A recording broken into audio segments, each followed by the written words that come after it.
மதிமுகம் நேயர்களுக்கு வணக்கம். இது அரசியல் திண்ணை. இன்றைய நமது நிகழ்ச்சியின் சிறப்பு விருந்தினராக திராவிட இயக்க தமிழர் பேரவையின் துணை பொதுச் செயலாளர் தோழர் உமா இணைந்திருக்கிறாங்க. பேசலாம். உங்களுடைய ஒரு சர்வாதிகாரத்தனமான ஒரு விஷயத்தை கொண்டு வந்து திணிக்கிறீங்கன்னு சொன்னா இதை விட ஒரு மோசமான ஒரு அரசியல் அப்படிங்கிறத எங்கேயுமே பார்க்க முடியாது. அதுதான் இன்னைக்கு மோடி அரசாங்கம் வந்து செஞ்சுட்டு இருக்காங்க.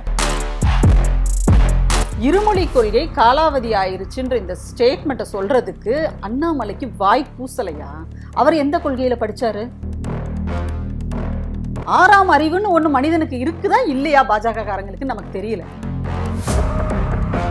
நீட் வர்றதுக்கு முன்னாடி யார் அரசு பள்ளியில படிச்ச மருத்துவராக இருக்காரு? உங்க பக்கத்திலேயே இருக்காங்களே தமிழிசை சவுந்தரராஜன். கண்ணுக்கு தெரியல உங்களுக்கு?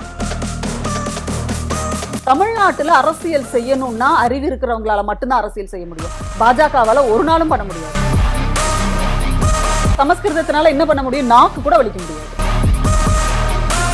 யாரு எத்தனை மொழிகள் வேண்டுமானாலும் படிக்கலாம். யாரையும் நம்ம தடுக்கவும் இல்லை. ஹிந்தி படிக்கிறவங்களை கூட நம்ம படிக்காதன்னு நம்ம சொல்லல. நீங்க இந்திய அபிஷியலா கொண்டு வந்து திணிக்காதன்னு தான் நாங்க சொல்றோம்.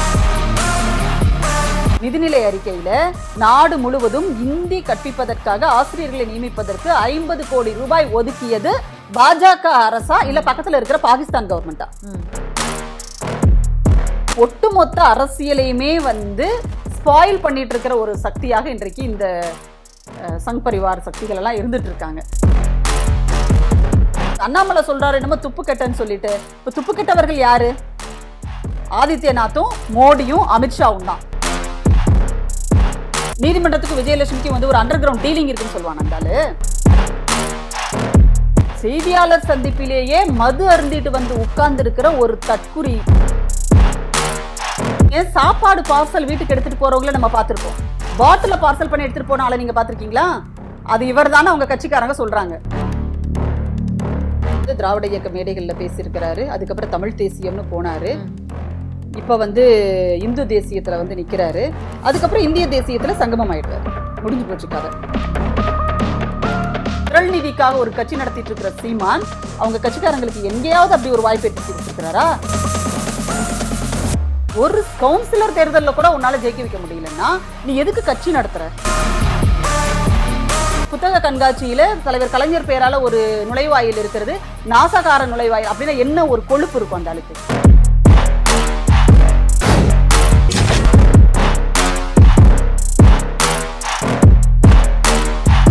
அரசியல் திணை நிகழ்ச்சியில் உங்களை வரவேற்பதில் மகிழ்ச்சி. தமிழகம் ஒரு கடந்த 10 நாட்களாக சந்திச்சுட்டு இருக்கக்கூடிய பிரச்சனை மும்மொழி கொள்கை. நம்ம அதிலிருந்தே ஆரம்பிக்கலாம்னு நினைக்கிறேன். நம்ம முதல்வர் அவர்கள் போட்டிருக்கக்கூடிய ட்வீட், இந்தி மொழியே உன்னை புகட்டுவது கட்டாயமெனில் உன்னை ஒழிப்பது எங்களுக்கு கட்டாயம் அன்றோ அப்படின்னு புரட்சி கவிஞர் பாரதிதாசன் அவருடைய வரிகளை போட்டு பதிவு பண்ணியிருக்காரு. நேற்றைக்கு திமுக கூட்டணி கட்சியினர் எல்லாம் இணைந்து ஒரு போராட்டத்தை முன்னெடுத்திருந்தாங்க. முதல்ல துணை முதலமைச்சர், உங்கள் அப்பா வீட்டு பணத்தை ஒன்றும் கேட்கல, உரிய நாங்கள் கட்டுற வரியிலேருந்து எங்களுக்கு ஒவ்வொரு மாதத்துக்கும் கொடுப்பது போல் எங்களுக்கு உண்டான அந்த வரி பகிர்வை தான் நாங்கள் கேட்குறோம். அதுவும் கல்வியில் வந்து நீங்கள் இது போன்று செயல்படுவது தவறு அப்படிங்கிற மாதிரி முழு கருத்துக்களையும் அவங்க மாற்றி மாற்றி பேசக்கூடிய, திட்டத்தையே மாற்றி சொல்லக்கூடிய விஷயங்களும் எக்ஸ்பிளைன் பண்ணி கல்வி அமைச்சர்லேருந்து எல்லாருமே பேசியிருந்தாங்க. ஏன் இந்த தேசிய கல்விக் கொள்கையை ஏற்றாதான் நிதின்னு ஏன் நிற்கிறாங்க அப்படின்னு நினைக்கிறீங்க? இல்லை, இது வந்து ஒரு அப்பட்டமான பிளாக்மெயில் பாலிடிக்ஸ். அது வந்து ஒரு ஒன்றிய அரசு ஒரு மாநில அரசை பிளாக்மெயில் செய்கிறது அப்படிங்கிறது எங்கேயுமே நடக்காத ஒரு அயோக்கியத்தனமான ஒரு செயல் இது.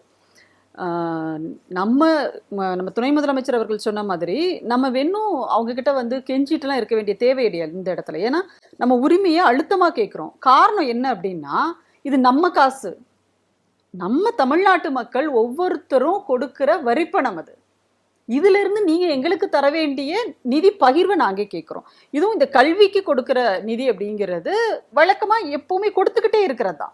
நீங்க திடீர்னு இடையில வந்து ஒரு பிஎம் ஸ்ரீ அப்படின்ற ஒரு திட்டத்தை கொண்டு வந்து புகுத்திட்டு இதுதான் வந்து ஸ்கேலு, இதுக்கு நீங்க ஒத்துக்கிட்டீங்கன்னா மட்டும்தான் வந்து நாங்க நிதியை ரிலீஸ் பண்ணுவோம் அப்படின்னு சொல்றது எவ்வளவு பெரிய ஒரு அப்பட்டமான ஒரு சர்வாதிகாரம்.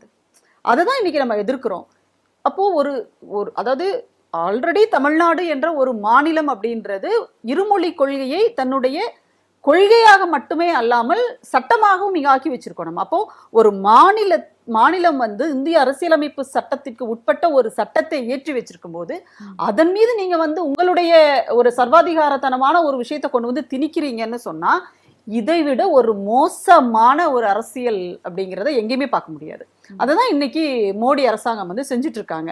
இது வெறுமனே வந்து மும்மொழி கொள்கையை கொண்டு வரோம் நாங்க, இதுல இந்தி மொழிக்கு பின்னாடி என்னெல்லாம் வரும் அப்படிங்கிறதா இன்னைக்கு நம்ம எடுத்து சொல்லிட்டு இருக்கிற விஷயமா. இருமொழி கல்வி கொள்கை எதுதான் காலாவதி ஆயிடுச்சு அப்படின்னு பாஜக மாநில தலைவர் சொல்லியிருக்காரு. எவன் சொன்னா இதுக்கு முன்னாடி கேக்குறேன் நான். இருமொழி கொள்கை காலாவதி ஆயிருச்சுன்ற இந்த ஸ்டேட்மெண்ட்டை சொல்றதுக்கு அண்ணாமலைக்கு வாய் பூசலையா? அவர் எந்த கொள்கையில படிச்சாரு? அவர் எந்த கொள்கையில படிச்சா ஐபிஎஸ் ஆனாரு? அப்போ சொல்றதுக்கு முன்னாடி கொஞ்சமாவது யோசிக்கணும். ஆறாம் அறிவுன்னு ஒண்ணு மனிதனுக்கு இருக்குதா இல்லையா பாஜக காரங்களுக்கு நமக்கு தெரியல. யோசிக்க வேண்டாமா? அதே மாதிரி அக்கா தமிழிசை சவுந்தரராஜன் அவர்களும் வந்து அப்படியே பொங்குறாரு. இப்போ ஒரு தொலைக்காட்சியில வந்து ஒரு விவாதத்தை அப்படியே பார்த்துட்டே இருந்தேன் நான் வீடியோல. அதுல பாத்தீங்கன்னா அவர் கருநாகராஜன் சொல்லிட்டு பாஜகவை சேர்ந்த ஒருத்தர் அவர் பேசுறாரு. நீட் வர்றதுக்கு முன்னாடி யார் அரசு பள்ளியில படிச்ச மருத்துவராக இருக்காரு? உங்க பக்கத்திலேயே இருக்காங்களே தமிழிசை சவுந்தரராஜன், கண்ணுக்கு தெரியல உங்களுக்கு? அப்போ பொய் பொய் பொய் வாயை திறந்தாலே பொய். அது அழகா வந்து நம்முடைய பள்ளிக்கல்வித்துறை அமைச்சர் ரொம்ப தெளிவாவே சொல்றாரு. அது அவர் மொழியில் அவர் சொன்ன மாதிரி சொல்லணும்னா இவர் லண்டன்ல போய் இங்கிலீஷ்ல கோயபெல்ஸ் பாலிடிக்ஸ் படிச்சுட்டு வந்து இங்க வந்து அதை அவுத்து விடுறாரு அண்ணாமலை. அதுதான் இங்க நடக்குது. அவர் சொல்ற மாதிரி அந்த ஏசர்ன்னு சொல்லிட்டு ஒரு விஷயத்த அவர் சொல்றாரு, ஒரு திட்டத்தை சொல்றாரு. இந்த திட்டத்தின்படி உத்தரப்பிரதேசத்துல எத்தனை ஆயிரம் பள்ளிகள் வந்து இழுத்து மூடப்பட்டிருக்கிறது, அரசு பள்ளிகள். அதுக்கு இணையாக வந்து எவ்வளவு தனியார் பள்ளிகளை நீங்க வந்து திறந்து விட்டுருக்கீங்க. இது எல்லாத்தையும் நான் வந்து கணக்குல எடுத்துக்காம இதெல்லாம் எதுவுமே தெரியாம இங்க உட்காந்து அரசியல் பண்ணிட்டு இருக்கோமா? நாங்க தமிழ்நாட்டுல அரசியல் செய்யணும்னா அறிவு இருக்கிறவங்களால மட்டும்தான் அரசியல் செய்ய முடியும். பாஜகவால ஒரு நாளும் பண்ண முடியாது. ஏன்னா தமிழ்நாட்டு அரசியல் அப்படிங்கிறது வெறுமனே தேர்தல்ல போயிட்டு வாக்கு போடுற அரசியல் மட்டும் கிடையாதுங்க. இது மக்களுக்கான அரசியல், தமிழ்நாட்டினுடைய மேம்பாட்டுக்கான ஒரு அரசியல், மக்கள் நலனுக்கான அரசியல்.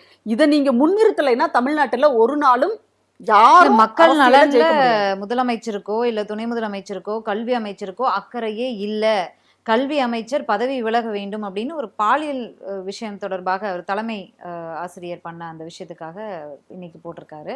ஆனா வந்து அந்த தகுதியே இல்லை, தமிழக அரசு பள்ளி மாணவர்கள் மீது அக்கறை இருக்கு அப்படின்னு பேசுவதற்கு இவங்க யாருக்கும் தகுதியே இல்லைன்னு பாஜக மாநில தலைவர் சொல்லியிருக்காரு.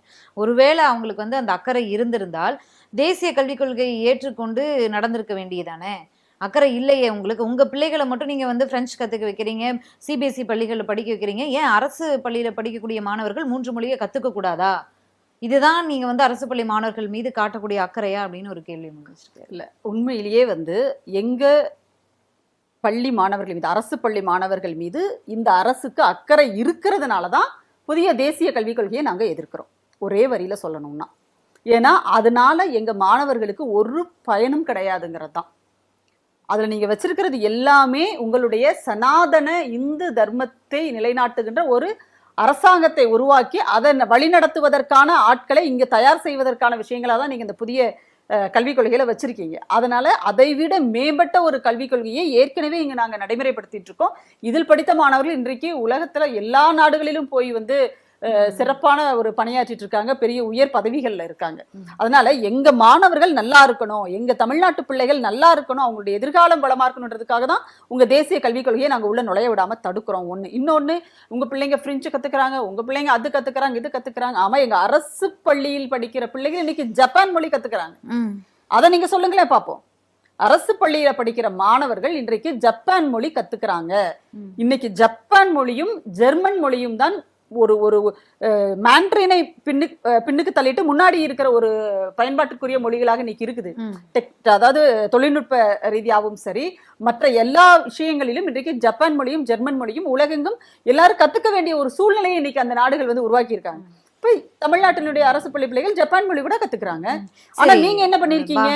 சர்வோதயா பள்ளிகள்ல நீங்க நடத்துற ஒன்றிய அரசு பள்ளிக்கூடங்கள்ல ஜெர்மன் மொழி இருந்ததை நீங்க தூக்கிட்டீங்க. அப்ப ஜெர்மன் மொழியை தூக்கிட்டு அங்க என்னத்தை கொண்டு வந்து வச்சிருக்கீங்க? நீங்க சமஸ்கிருதம் கொண்டு வந்து வச்சிருக்கீங்க. சமஸ்கிருதத்தினால என்ன பண்ண முடியும்? நாக்கு கூட வலிக்க முடியாது.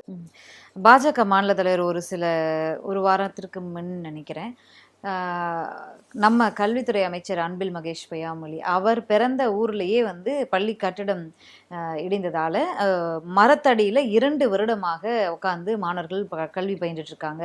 சொந்த ஊரில் ஒரு பள்ளி கட்டடம் வந்து சிதிலம் அடைஞ்சிச்சுன்னா அதுக்கு கூட உங்களால் வந்து சரிப்படுத்தி மாணவர்களுக்கு படிப்பு கொடுக்க உங்களுக்கு வந்து வழி இல்லையா அப்படிங்கிற ஒரு கேள்வியும் அந்த இதில் வந்து போட்டிருந்தாங்க.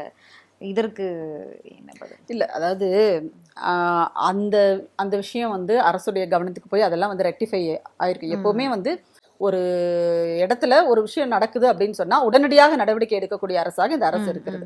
ஒருவேளை அப்படி இருந்திருந்தால், எனக்கு அது முழுமையா அந்த விவரம் என்னன்னு எனக்கு தெரியாது, அப்படி இருந்திருந்தால் கண்டிப்பாக ஒரு சரியான நடவடிக்கை அரசு எடுத்திருக்கோம், அதை சரி செஞ்சிருப்பாங்கன்றது ஒரு பக்கம். இன்னொரு பக்கம் இவங்க வந்து இந்த விஷயத்தை உள்ள நுழைக்கிறதுக்காக என்ன பண்ணுவாங்கன்னா, பாடத்திட்டம் சரியில்லை, இந்திய அரசினுடைய பாடத்திட்டம் தான் சரியா இருக்கு, தமிழ்நாடு பாடத்திட்டம் தரம் இல்லாம இருக்கு, பள்ளிக்கூடத்துல பிள்ளைகளுக்கு வந்து எழுத படிக்க தெரியல, இத்தனையும் வந்து ஒரு பக்கம் சொல்லிக்கிட்டே இருக்காங்க. இதுக்கெல்லாம் என்ன தரவுகள் இருக்கு? எந்த தரவுகளின் அடிப்படையில? ரேஷன் தரவு அடிப்படையில 3வது பீகார்ல 3ஆம் வகுப்பு படிக்கக்கூடிய மாணவியால 2 வரி தமிழை வந்து அழகா படிக்க முடியுது. ஆனா நம்ம தமிழ்நாட்டுல 2ஆம் வகுப்பு 3ஆம் வகுப்பு படிக்கக்கூடிய மாணவர்களால படிக்க முடியல.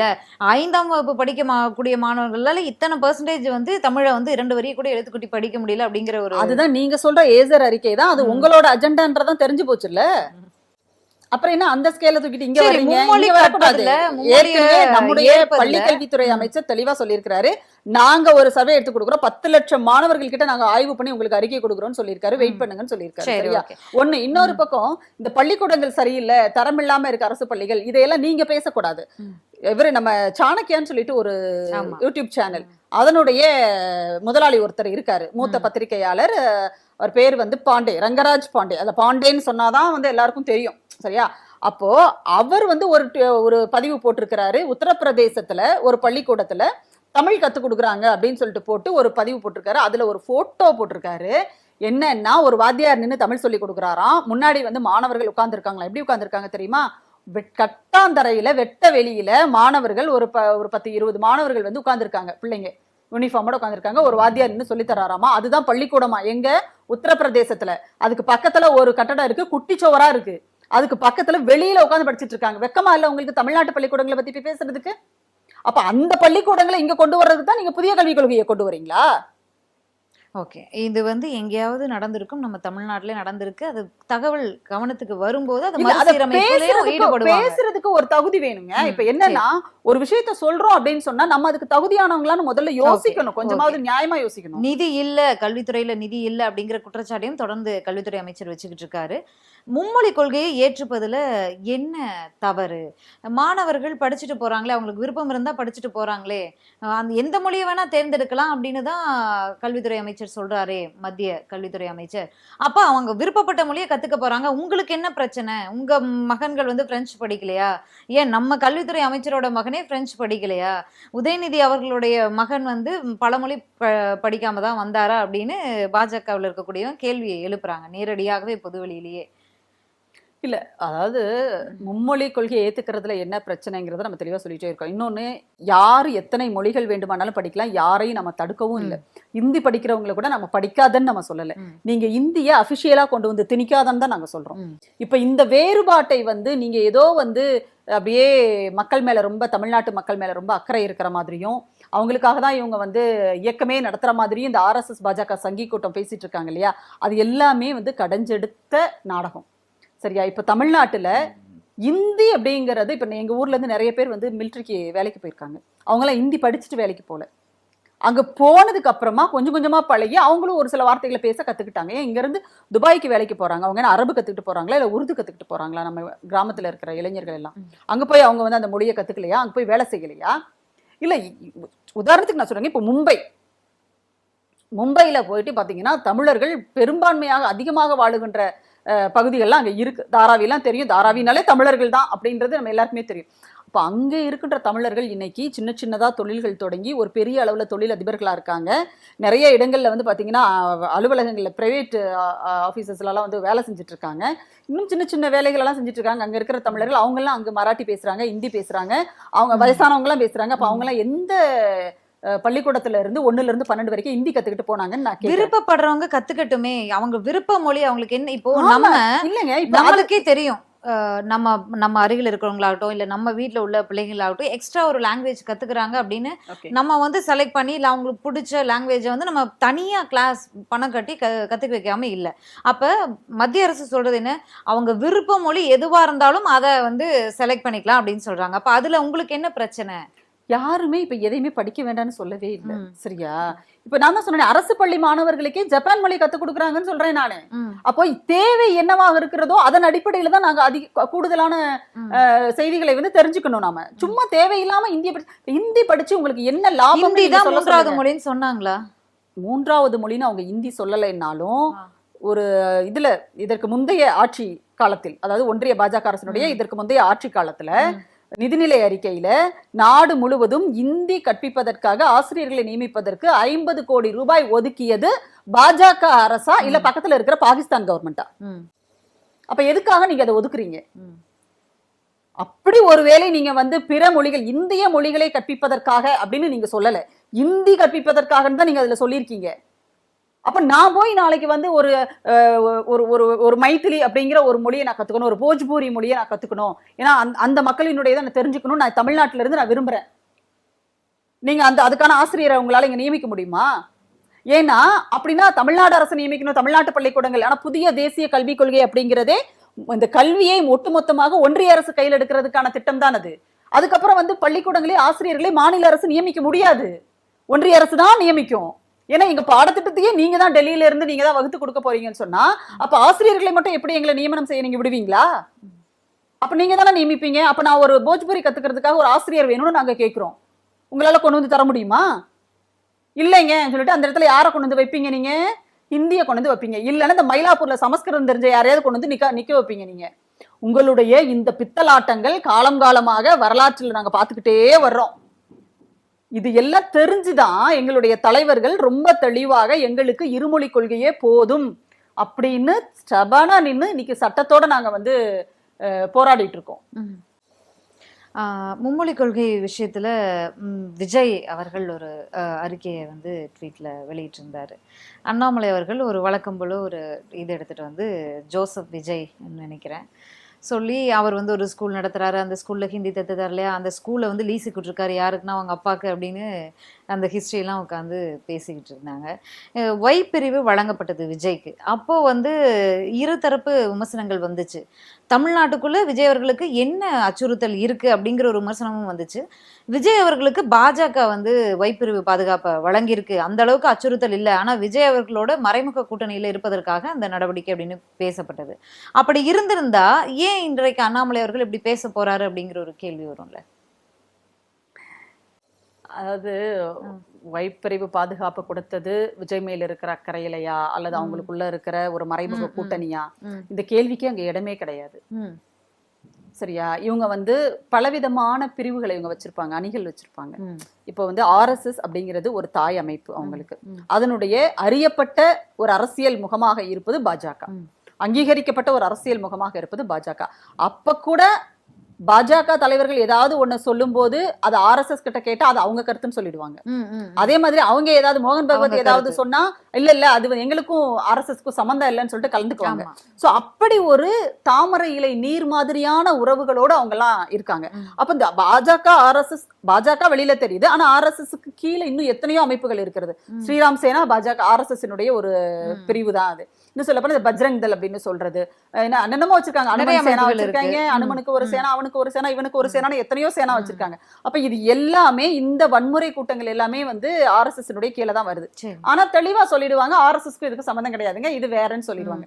அந்த மாதிரி தான் தாவேகா வேற பாஜக வேற அப்படிங்கிறது இவங்க சொல்லுகின்ற ஒரு விஷயமாக இருக்கிறது. ஆனா இதை யாரும் நாங்கெல்லாம் நம்புறதுக்கு தயாரா இல்லை. ஒண்ணு இருக்கட்டும்.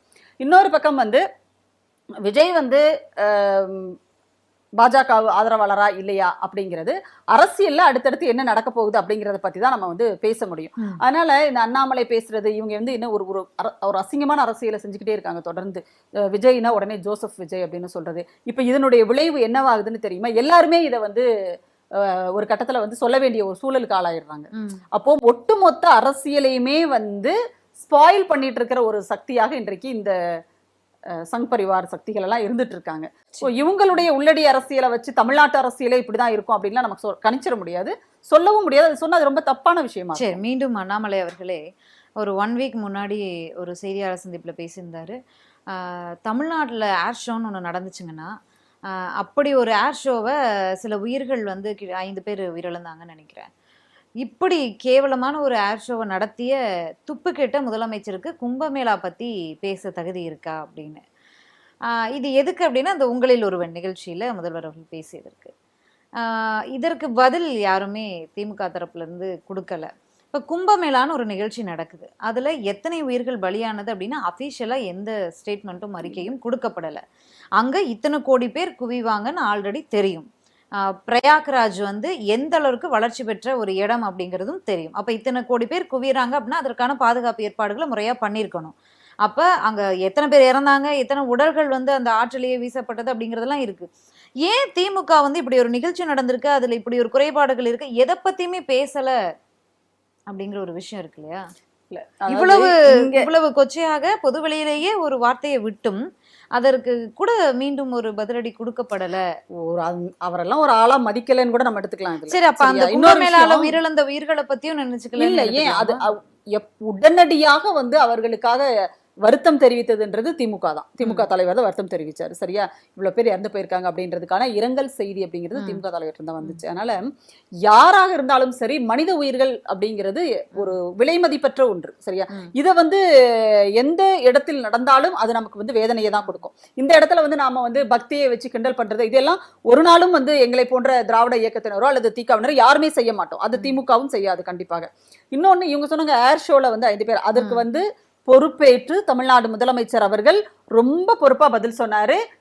சில இந்த மாதிரியான ஒரு எதிர்பாராத கூட்டங்கள் அதிகமா வந்ததுனால இந்த மாதிரி ஆயிடுச்சு, இனிமேல் இது மாதிரிலாம் நடக்காம நாங்க பாத்துக்குவோம்னு சொல்லிட்டு எல்லாமே பேசியாச்சு, பண்ணியாச்சு. ஆனா கும்பமேளாவில் இவ்வளவு நெருக்கடிகள் வரும்போன்னு தெரிஞ்சும் நீங்க திரும்ப திரும்ப அதை அனுமதிச்சுக்கிட்டே இருக்கீங்களே, அது ஏன்? சரியா, இப்போ கும்பமேளாவில் இவ்வளவு நடந்ததுக்கு அப்புறமா, இவ்வளவு விமர்சனங்கள் கண்டனங்கள்லாம் வந்ததுக்கு அப்புறமா அந்த உத்தரப்பிரதேச மாநிலத்தினுடைய முதல்வராக இருக்கிற சாமியார் யோகி ஆதித்யநாத் ஹெலிகாப்டர்ல போயிட்டு பார்வையிடுறாரு. ஹெலிகாப்டர்ல பார்வையிட்டா உங்களுக்கு அங்க எல்லாம் தெரிஞ்சு போயிடுமா? வெறும் 48 ஏக்கர் பரப்பளவுல இருக்கக்கூடிய ஒரு இடத்துல 50 கோடி பேர் வர்றாங்க அப்படிங்கிறதே எவ்வளவு பெரிய ஒரு, என்ன சொல்றது, இதெல்லாம் வந்து ஒரு மோசமான வழிநடத்தல் இல்லையா இது? அப்ப நீங்க எவ்வளவு ஏற்பாடுகள் அங்க செஞ்சிருக்கணும், இவ்வளவு பேர் வருவாங்க. அந்த நெரிசல் தானே இன்னைக்கு பீகார்ல ரயில்வே ஸ்டேஷன்ல வந்து அவ்வளவு பேரு போனது, ரயில்களை உடைச்சு சேதப்படுத்தினது. டெல்லி ரயில்வே ஸ்டேஷன்ல 18 பேர் இறந்து போயிருக்காங்க. அப்போ இதெல்லாம் யார் பொறுப்பேத்துக்கிறது? இதுக்கெல்லாம் யார் பொறுப்பேத்துக்கிறது? இப்போ அண்ணாமலை சொல்றாரு என்னமோ துப்பு கெட்டன்னு சொல்லிட்டு, இப்ப துப்பு கெட்டவர்கள் யாரு? ஆதித்யநாத்தும் மோடியும் அமித்ஷாவும் தான். ஏன் இவங்களுக்கு தெரியாத? உள்துறையே வந்து கையில வச்சிருக்கிறாரு அமித்ஷா. அவருக்கு வந்து இதெல்லாம் கணிக்க முடியாதா? பெருமை மட்டும் பேசிக்கிறாங்க. 50 கோடி பேர் வந்து ஒரே இடத்துல நீராடினாங்கன்னு இது பெருமைக்குரிய விஷயம் அல்ல. இது ரொம்பவே வந்து என்ன சொல்றது, ஒரு சுகாதாரக்கேடானது. ஒன்றிய அரசினுடைய மாசு கட்டுப்பாட்டு வாரியம் இன்னைக்கு நேற்று சொல்லி இருக்கு, அந்த இடம் அப்படிங்கிறது, அந்த பிரயாக்ராஜா அந்த இடம் அப்படின்றது, அந்த தண்ணி வந்து திரிவேணி சங்கமத்துல குளிப்பதற்கு தகுதியற்றதுன்னு சொல்லியிருக்காங்க. அப்போ நீங்க அங்க போய் ஒரு நிகழ்ச்சியை நடத்துறீங்க. இது வந்து இது என்ன சொல்றது, இது வந்து மனிதர்களினுடைய ஒரு நாகரீக மான ஒரு வாழ்க்கை அப்படின்னு வாழ்ந்துட்டு இருக்கிற ஒரு காலகட்டத்துல இதெல்லாம் நடக்கிறதே வந்து உலக அளவுல இந்தியாவை தலைகுனிய செய்கின்ற ஒரு விஷயம் அது கும்பமேளா அப்படின்றது. அதுல இவ்வளவு பேர் நீங்க சொன்ன மாதிரி அடுத்த நொடியே வந்து இங்க நடவடிக்கை எடுக்கப்படுகிறது. அங்க வந்து இப்போ வரைக்கும் எவ்வளவு பேர் கூட்ட நெரிசல்ல சிக்கி இருக்காங்க, எவ்வளவு பேர் இறந்திருக்காங்க, எவ்வளவு பேர் மருத்துவமனையில இருக்காங்க, எந்த கணக்கும் கிடையாது. இவ்வளவு நடந்ததுக்கு அப்புறம் கும்பமேளாவை திரும்ப திரும்ப நீங்க நடத்திக்கிட்டே இருக்கீங்க. திட்டமிட்டபடி அத்தனை நாட்களும் நாங்க நடத்தி முடிப்போம்னு நீங்க நிக்கிறீங்க. அப்போ உங்களுக்கு மனித உயிர்களை விட உங்களுடைய மத வெறிதான் இங்க முக்கியமா தெரியுது. நீங்க பேசலாமா இத பத்தி? இதுல விவசாயிகள் போராட்டத்துல டெல்லியில ஒரு ஒன்றிய அமைச்சரினுடைய ஒரு மகன், அவர் போயிட்டு கார் ஏத்தி அங்க இருந்த கூடியிருந்த விவசாயிகளை வந்து கொன்னானே, அதை பத்தி நீங்க பேச மாட்டீங்களா? அப்ப என்ன தகுதி இருக்கு உங்களுக்கு இதை பத்தி பேசுறதுக்கு? அதுதான் நான் சொன்னேன், கொஞ்சமாவது ஒரு அறிவு நாணயம் இருக்கணும். அந்த அறிவு நாணயத்தையோ அல்லது வந்து ஒரு ஜனநாயகத்தையோ ஒரு நியாயத்தையோ இந்த பாஜக காரங்கிட்ட நம்ம எதிர்பார்க்கவே முடியாது. அவங்க வந்து எல்லாத்தையும் தூக்கி போட்டுட்டு அவங்க நினைக்கிறதுதான் அப்படின்ற ஒரு சர்வாதிகார போக்கோட செயல்படுறாங்க. இன்னைக்கு அண்ணாமலையினுடைய பேச்சுக்களும் அப்படிதான் இருக்கு. அந்த உங்களில் ஒருவன் நிகழ்ச்சியில் முதல்வர் வந்து தமிழக முதலமைச்சர் அப்பால ஆரம்பித்து மத்திய பட்ஜெட் இன்னும் தமிழ்நாட்டில் நடக்கக்கூடிய பாலியல் குற்றங்கள் தொடர்பாகவும் பேசியிருந்தார். இதில் அந்த அப்பா வந்து பெரும் விமர்சனத்திற்கு உள்ளாயிருக்கிறது. எல்லா எதிர்க்கட்சி தலைவர்களுமே பேசியிருக்காங்க. எதிர்க்கட்சி தலைவர் எடப்பாடி பழனிசாமி அவர்கள் ஒரு லிஸ்ட்டே வாசித்து இந்த ஒரு மாதத்தில் பதிவாயிருக்கக்கூடிய போக்சோ குற்றங்கள் அதை பற்றிலாம் பேசினார். ஏன் அவங்களுக்கெல்லாம் இவர் அப்பா இல்லையா அப்படின்னு சொல்லி, இது போன்ற ஒரு மோசமான அப்பாவை நான் பார்த்ததில்லை, பாரபட்சம் அப்படின்லாம். அதிமுகவை சேர்ந்த CV சண்முகம் அவர் வந்து ஒரு செய்தியாளர் சந்திப்பில் பேசியிருந்தார். இதை எப்படி பார்க்குறீங்க? ஏன்னா என்னை அப்பான்னு அழைப்பது மகிழ்ச்சி. இது ஒரு விமர்சனத்திற்கு உள்ளாகி இருக்கிறது அப்படிங்கிறத விட எதிர்க்கட்சிகளினுடைய வயிற்றெரிச்சலுக்கு ஆளாகி இருக்கிறதுன்றதான் உண்மையான விஷயம். ஏன்னா போற இடங்களில் தன்னெழுச்சியாக அந்த பிள்ளைகள் அவங்களே வந்து கூப்பிடுறாங்க. அவங்களாம் யாரும் அப்படி கூட்டிட்டு வந்து ஆர்கனைஸ் பண்ணி நிக்கலாம் வைக்கவே இல்லை. பொதுமக்களாக அந்த பிள்ளைகள் நிற்கிறாங்க. ஒரு பள்ளிக்கூடத்து வழியாக அவர் வந்து அவருடைய பயணம் அப்படி போகுதுன்னு சொன்னா அந்த பள்ளிக்கூடத்துல இருந்து வந்து நிக்கிறாங்க. அந்த பிள்ளைகள் பேசுறாங்க. ஆதிதிராவிட துறையின் கீழே, நலத்துறையின் கீழே செயல்படுகின்ற விடுதிகளுக்கு போறாரு. அந்த பிள்ளைகளை பார்க்க போறாரு. கண்டிப்பா அங்க பிள்ளைகள் வந்து நிறைய பேர் இருக்க போறது இல்லை, குறைந்த அளவு தான் பிள்ளைகள் இருப்பாங்க. அவங்களுக்காக அவர் வந்து ஸ்வீட் வாங்கிட்டு போறாரு, கொடுக்குறாரு. அப்ப இதெல்லாம் பார்க்கும்போது உண்மையிலேயே அந்த பிள்ளைகளுக்கு ஒரு அன்பு, ஒரு பாசம் வருமா வராதா? இப்ப நானே போய் அந்த வேலையை நான் செஞ்சா கூட எங்கேயோ ஒரு இடத்துக்கு தெரியாத ஒரு இடத்துல போயிட்டு அந்த பிள்ளைகளுக்கு ஏதாவது ஒரு பொருளை வாங்கி கொடுக்குறோம், வாஞ்சியா விசாரிக்கிறோம், எப்படிமா படிக்கிறீங்க, நல்லா படிக்கிறீங்களா அப்படின்னு கேட்டா நம்ம மேல அந்த பிள்ளைகளுக்கு ஒரு அன்பு பிறக்குமா பிறக்காது? கண்டிப்பா. அதுலயும் தமிழ்நாடு முதலமைச்சர் பிள்ளைகளுக்காக இவ்வளவு திட்டங்களை செயல்படுத்துகிறார். புதுமை பெண் திட்டத்துல வந்து 1000 ரூபாய் அப்படிங்கிறத தாண்டி அரசு பள்ளி மாணவிகளை வெளிநாடுகளுக்கு அனுப்புகிறார். அங்க போய் என்ன நடக்குதுன்னு பார்த்துட்டு வாங்கன்னு சொல்லிட்டு, என்னைக்காவது அரசு பள்ளியில படிச்ச பிள்ளைகள், நான் அரசு பள்ளியில தான் படிச்சேன், அப்போ ஒரு எஜுகேஷனல் டூர் அப்படிங்கிறது கூட அங்க இருக்காது.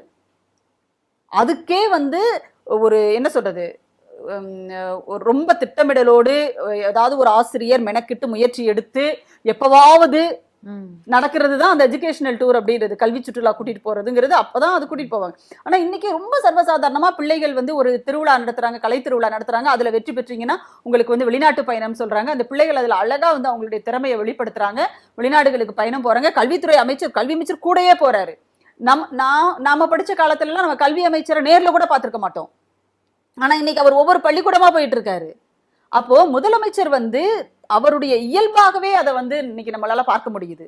அந்த பிள்ளைகள் மேல் காட்டுகிற அக்கறை அப்படிங்கிறது எல்லா மேடைகளிலும் அவர் சொல்றாரு, நீங்க படிங்க படிங்க படிங்க படிங்க, படிச்சுக்கிட்டே இருங்க, அதை தவிர உங்களுக்கு வேற எந்த வேலையும் கிடையாது, எந்த தடை வந்தாலும் அதை நான் பாத்துக்கிறேன். அந்த தடைகளை உடைக்கிற வேலையை தான் இன்னைக்கு தமிழ்நாடு அரசு நீட்டா இருந்தாலும் சரி, புதிய கல்விக் கொள்கையா இருந்தாலும் சரி, நீங்க இந்தி திணிப்பா இருந்தாலும் சரி, இன்னைக்கு அதை தான் வந்து அவங்க செஞ்சுட்டு இருக்காங்க. அப்போ இந்த எடப்பாடி பழனிசாமி சொல்றது இருக்குல்லையே போக்சோ வழக்குகள், அதுல எத்தனை வழக்குகள் அதிமுக மேல போடப்பட்டிருக்கிறது, அதிமுகவினுடைய உறுப்பினர்கள் மேல போடப்பட்டிருக்கிறது, எத்தனை வழக்குகள் பாஜகவினர் மேல போடப்பட்டிருக்கின்ற லிஸ்ட் எடுக்கலாமா நம்ம? இல்ல திமுக இருந்து பயணித்தவர்கள் மீது போக்சோ வழக்கும் சரி, இல்ல கஞ்சா அந்த மாதிரியான வழக்குகளும் வருது. ஒரு நபர் குற்றம் சாட்டப்பட்டிருக்கார் அப்படின்னா அது எந்த கட்சியா இருந்தாலும் உடனடியாக நடவடிக்கை எடுத்தா அது வரவேற்கத்தக்கதுதான். இல்லங்க, நீங்க நடவடிக்கை எடுக்கிறது அப்படிங்கறத தாண்டி இதையெல்லாம் கொண்டு வந்து ஒரு பொதுமைப்படுத்துற விஷயம் இருக்கு இல்லையா?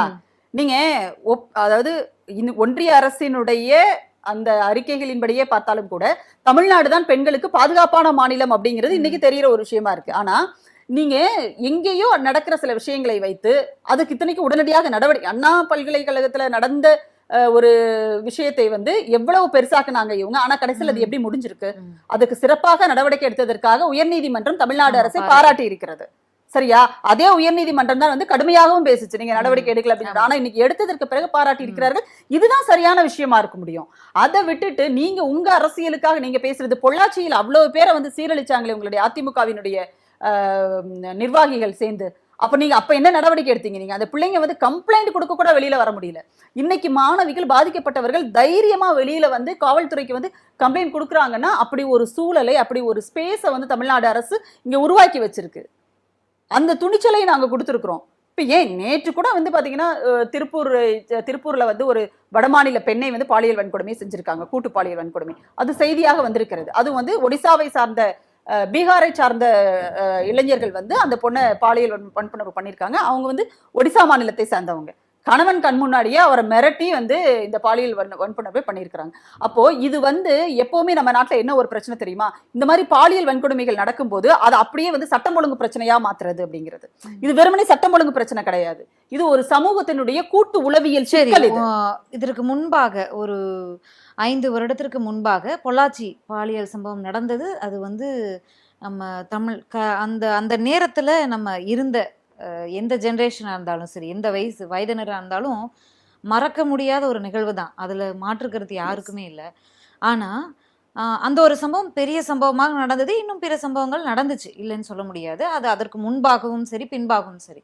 ஆனால் இந்த ஒரு 4 வருடத்தில் நான் ஒரு பெண்ணா இந்த கேள்வி கேட்குறேன், உங்ககிட்டயும் அதே இதுன்னு.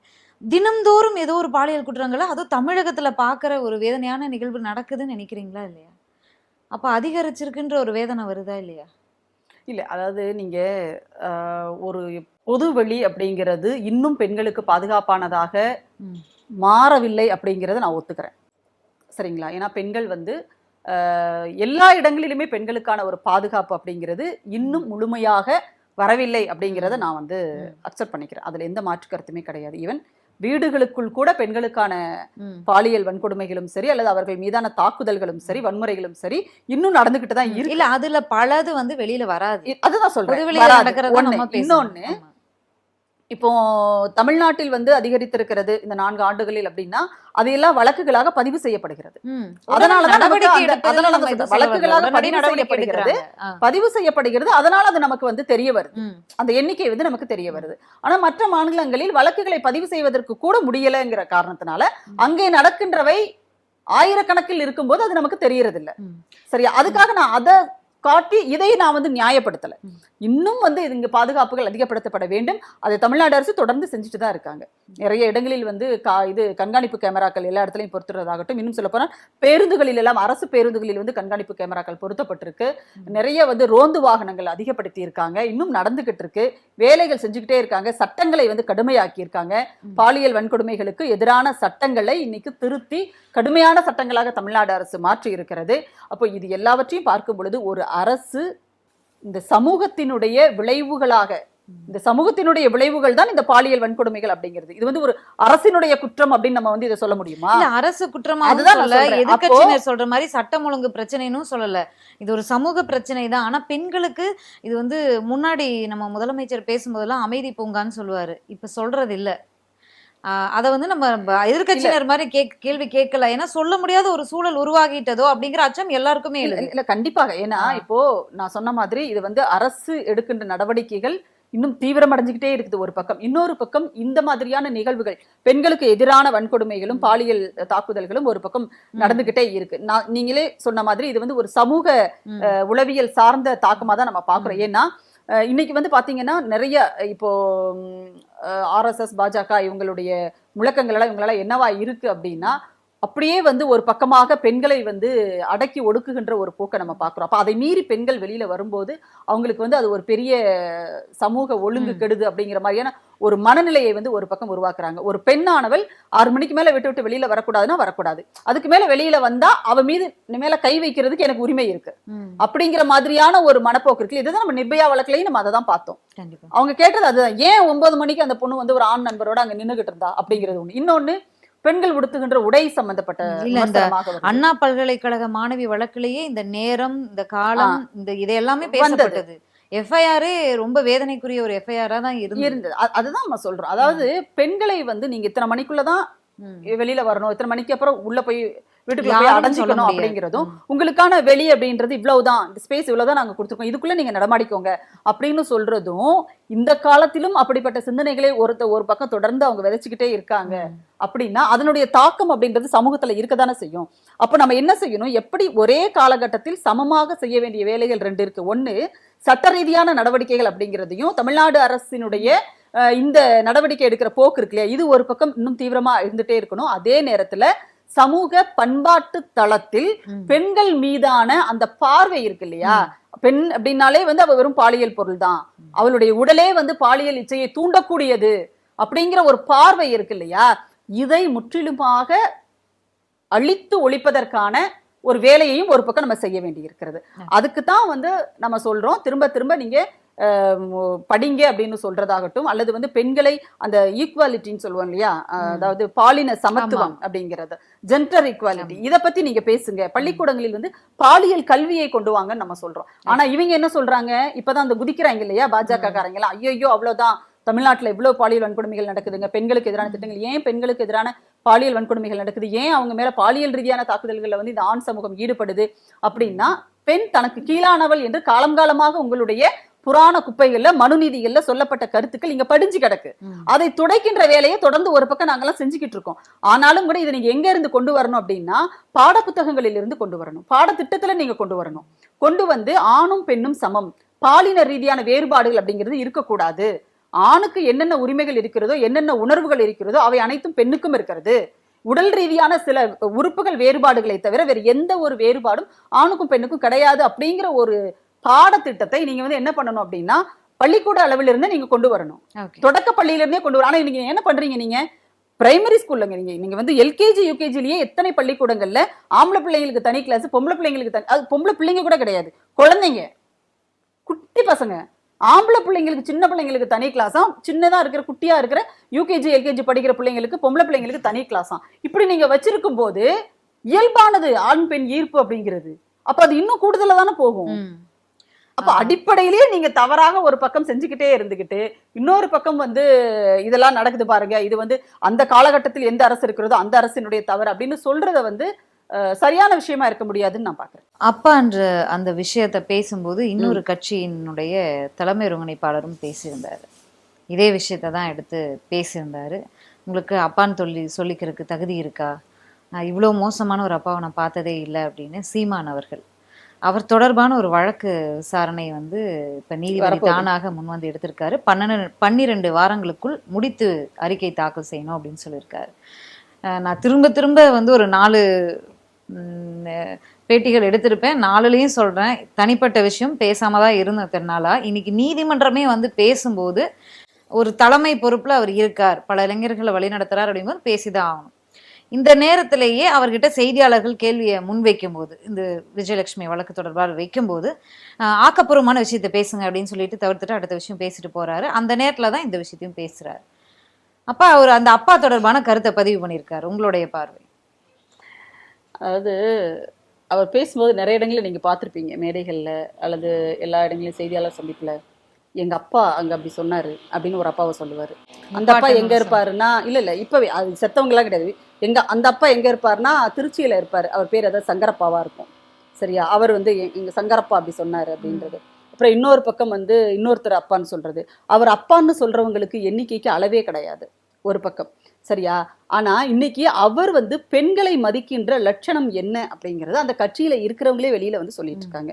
ஏன் அவங்க கட்சியிலேயே இருக்கிற திரு காளியம்மாள் அவர்களை எந்த அளவுக்கு வந்து கேவலமா அவர் வந்து பேசுறாரு, நடத்துறாரு. பொதுக்கூட்ட மேடையிலேயே வந்து எவ்வளவு அசிங்கமா பேசுறாரு. இந்த மாதிரி வந்து காளியம்மாளை வந்து நான் என்னது பிசுறுன்னு சொல்லிட்டேன் அப்படின்னு சொல்லிட்டு, அப்படி சொன்னா உனக்கு என்னடான்னு சொல்லிட்டு அவர் ஒரு வார்த்தையை கேட்கிறாரு. அப்போ இவ்வளவு கேவலமாக பெண்களை நீங்க பேசுவதால அந்த விஷயம் எடுந்தப்போ திமுகவுக்கு காளியம்மா மேல என்ன அவ்வளோ அக்கறை? அப்படி அக்கறை இருந்தா நாடாளுமன்ற தேர்தலில் போட்டியிட்டப்ப அவன் அக்காவுக்கு கூட நின்று ஜெயிக்க வச்சிருக்க வேண்டியதானே? என்னடா காளியம்மாளுக்கு போயிட்ட? நான் உன்னை பத்தி, அதாவது திமுக பத்தி பேசும்போதே என் போனை வாங்கி பாரு, திமுக பத்தி எப்படி பேசுங்க, அந்த வார்த்தைகள்லாம் தெரியும். இந்த அளவுக்கு ஒரு நபர் விமர்சிக்கும் போது கூட காளியம்மாள் என்ற ஒரு தனி மனுஷி மீதான அக்கறை கிடையாது, சரியா? ஒரு பெண்ணை இழிவுபடுத்துவது யாராக இருந்தாலும் அந்த இடத்துல பேசுறதுக்கு எல்லாருக்கும் உரிமை இருக்கு, புரியுதா உங்களுக்கு? ஏன்னா நாளைக்கு பொது வாழ்க்கைக்கு வரக்கூடிய பெண்களுக்கு இது ஒரு சிக்கலாக இருந்துடக்கூடாது. ஏற்கனவே பொது வாழ்க்கைக்கு பெண்கள் வரும்போது நிறைய போராட்டங்களை தாண்டி தான், தடைகளை தாண்டி தான் அவங்க வர வேண்டியது இருக்குது, வந்து நிக்க வேண்டியது இருக்கு. அப்போ அப்படி வந்த ஒரு பெண்ணை நீ இவ்வளவு கொச்சப்படுத்தி பேசினா அதை எப்படி வந்து எல்லாரும் பார்த்துட்டு சும்மா இருப்பாங்க?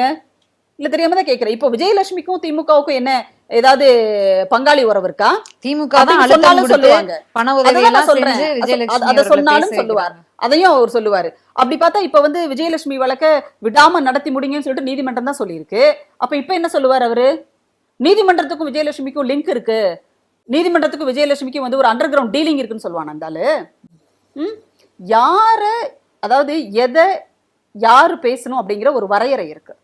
நீ வந்து இந்த ஒழுக்கத்தை பத்தியோ அல்லது வந்து எனக்கு நான் தெரியாம கேட்கிறேன், அவங்களுடைய கொள்கை அறிக்கையில கட்சி அறிக்கை இருக்கு இல்லையா, அதுல மது அருந்துவது கூடாதுன்னு சொல்லி எந்த கட்சி அறிக்கையிலையாவது அப்படி ஒரு லைனை பார்த்திருக்கீங்களா நீங்க?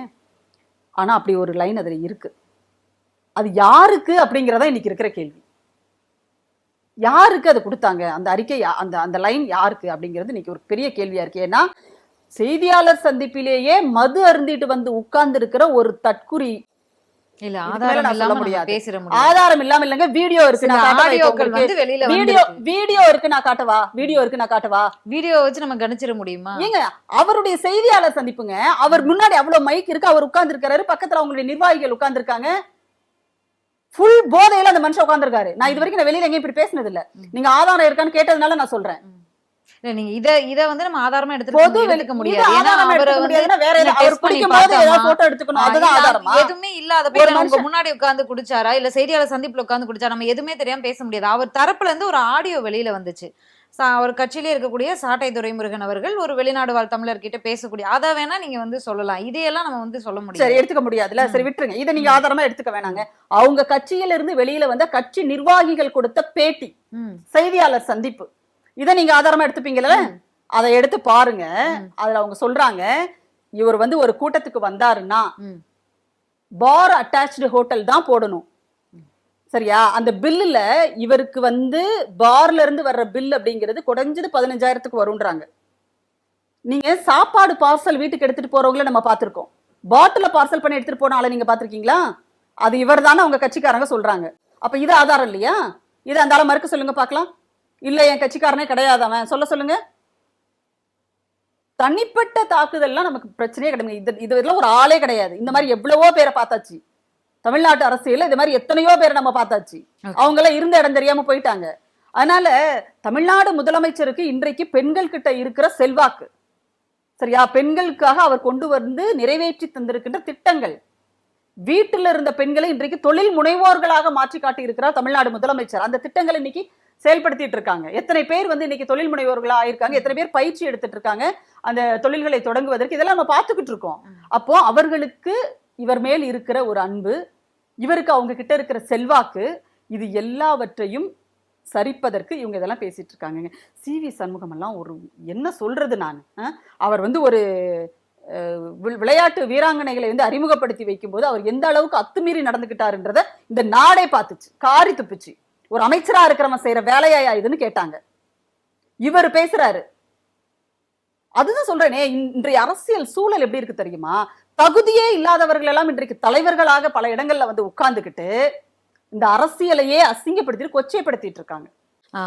சரி, ஓகே. நம்ம அதை தாண்டி நாம் தமிழர் அப்படிங்கிற ஒரு கட்சியில இருந்து சமீபத்துல கூட 1000லேருந்து 2000 பேர் வந்து இணைந்தாங்க அப்படின்னு ஒரு நிகழ்வு வந்து திமுகவில் நடந்துச்சு. முதலமைச்சரே அந்த இதில் பேசியிருந்தார். இன்றைக்கு கூட நாம் தமிழர் அப்படிங்கிற கட்சியிலேருந்து தினந்தோறும் ஒருத்தவங்க வெளியில வராங்க. நேற்றைக்கு ஒருத்தர் வெளியில வந்திருந்தாரு. நாடாளுமன்ற தொகுதி ஸ்ரீபெரும்புதூர் வேட்பாளர், 15 வருடமாக கட்சியில பயணிச்சவர். சீமான் அவர்கள் நெருக்கத்திலே பயணிச்ச ஜெகதீச பாண்டியன் வெளியில வந்திருக்காரு. இன்றைக்கு வந்து நாம் தமிழர் கட்சியினுடைய மாநில தலைமை ஒரு கொள்கை பரப்பு செயலாளர் வெளியில வந்திருக்காரு, தமிழரசன் சொல்லிட்டு. இந்த வெளியேற்றங்கள் தொடர்ந்து அதிகரிச்சுக்கிட்டே இருக்கே. அப்போ அவர் வந்து இவ்வளவு நாளாக தமிழ் தேசியம் பேசினாரு, அதற்கு முன்பாக திராவிட மேடைகள்ல பேசியிருக்காரு, அப்புறம் தமிழ் தேசியத்துக்கு வந்தாரு. 2016 நினைக்கிறேன் கடைசியாக பெரியார் அவர்களுக்கு ராவணன்குடியில நினைவு நாள் நிகழ்ச்சி எல்லாம் வந்து நடத்தியிருந்தாங்க. இப்ப இந்த பெரியார் பேசியதற்கு பிறகு வெளியில வருகிறதா, இல்ல வேற என்ன காரணத்தினால இந்த கட்சி வெளியேற்றம் நடைபெறுதுன்னு நினைக்கிறேன்? அது நீங்க சொன்ன மாதிரி இப்போ கொள்கை பரப்பு செயலாளர் தமிழரசன் வெளியில வந்திருக்கிறாரு. அவர் அதுல அவருடைய கடிதத்துல அவர் சொல்லி இருக்கிற ஒரு லைன் என்னன்னா, நீங்க வந்து பாஜக கிட்ட எங்களை வித்துட்டு போயிடுவீங்களோன்னு எங்களுக்கு பயமா இருக்கு, சரியா? இது வந்து ஒட்டுமொத்த நாம் தமிழர் கட்சியில் இருப்பவர்களினுடைய மனக்குமுறல்.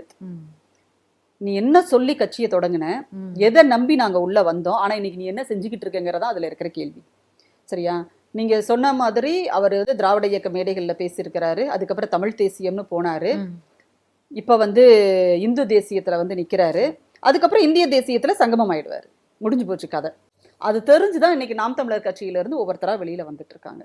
கூடயே இருந்தவங்க 15 ஆண்டுகளாக கூடவே பயணிச்சவங்க, அவங்களுடைய செய்தியாளர் சந்திப்புல அவங்க பேசுறதெல்லாம் கேட்டா உண்மையிலே ரொம்ப ரொம்ப வேதனையா இருக்கு. அவங்க வந்து எங்க இளமையை தொலைச்சிட்டோம், எங்களுடைய பொருளாதாரத்தை தொலைச்சிட்டோம், எங்க வாழ்க்கையே நாங்க தொலைச்சிட்டோம். நேற்று ஒரு ஒருத்தர் ஒற்றை மனிதனுக்காக, ஒரு ஒற்றை மனிதனுடைய சுக வாழ்வுக்காக, உல்லாச வாழ்வுக்காக நாங்க எங்களுடைய வாழ்க்கையே தொலைச்சிட்டோம்னு சொல்லிட்டு அந்த கட்சியில இருந்து வெளியேறாங்க அப்படின்னா, இதுக்கு முன்னாடி எந்த கட்சியிலயாவது இதை நீங்க பாத்திருக்கீங்களா? ஏன்னா அது ஒரு அரசியல் கட்சியே கிடையாது.